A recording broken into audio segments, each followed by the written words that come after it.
Informasi terkini seputar pelaksanaan wukuf di Arafah, Arab Saudi akan disampaikan oleh jurnalis Metro TV yang saat ini sedang bertugas di Tanah Suci, Dian Rohaini.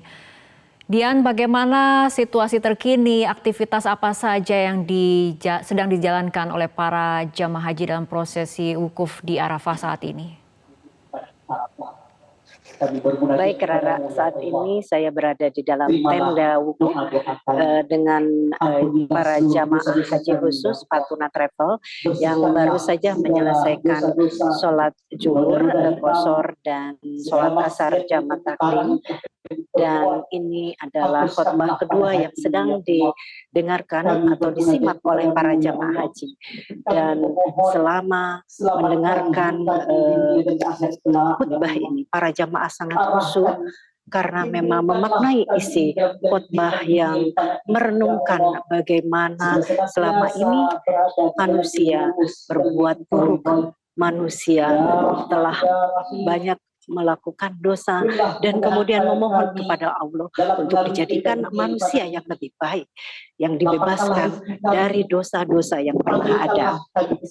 Para jamaah ini setelah mendengarkan khutbah yang kedua tentunya akan terus berdoa mohon kepada Allah Subhanahu wa taala dengan doa-doa yang terbaik yang akan dipanjatkan, karena memang saat ini adalah saat yang paling mustajab untuk memanjatkan doa, sehingga para jamaah haji dengan khusyuk tetap berada di tempat masing-masing untuk merenung dengan segala apa yang telah mungkin dilalui dalam kehidupan masing-masing jamaah.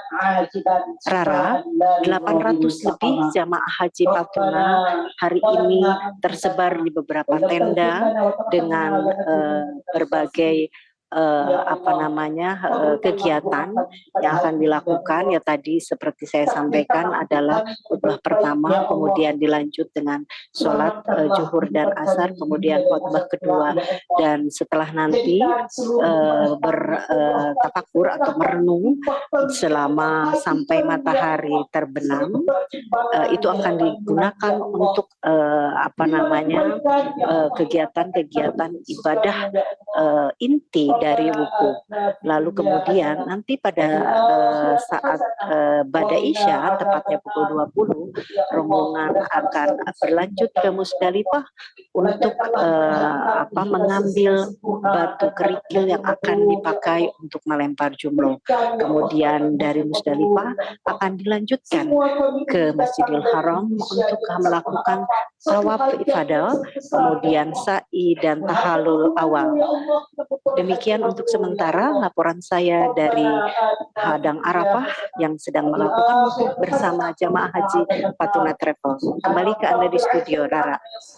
Ya, Dian, untuk kain ihram sendiri, bagaimana kemudian imbauan agar tetap mempertahankan tetap suci ihram ini? Ya, memang selama kita telah melakukan ihram, ada hal-hal yang dilarang dilakukan oleh para jamaah haji.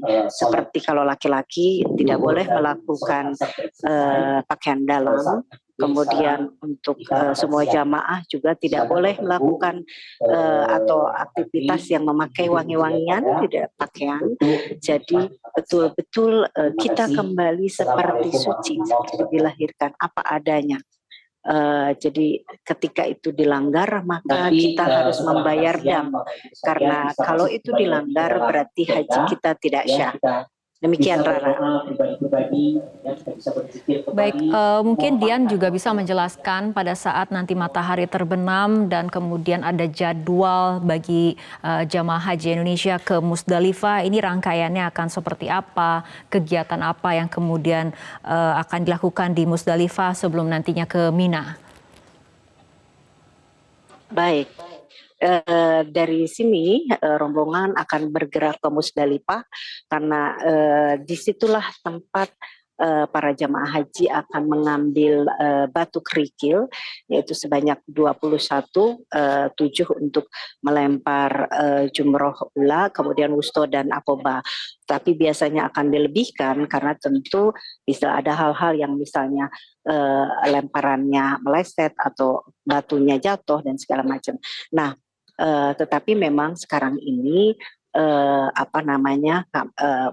mencari batu itu tidak sesulit mungkin pada masa-masa lalu, karena memang sekarang fasilitas pengadaan batu itu sudah disediakan, Rara.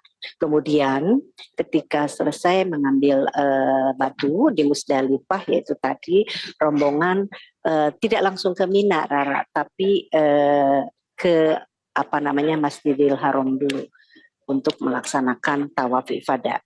Demikian, Rara. Baik, terima kasih Dian Rohaini atas laporan Anda langsung dari Arafah.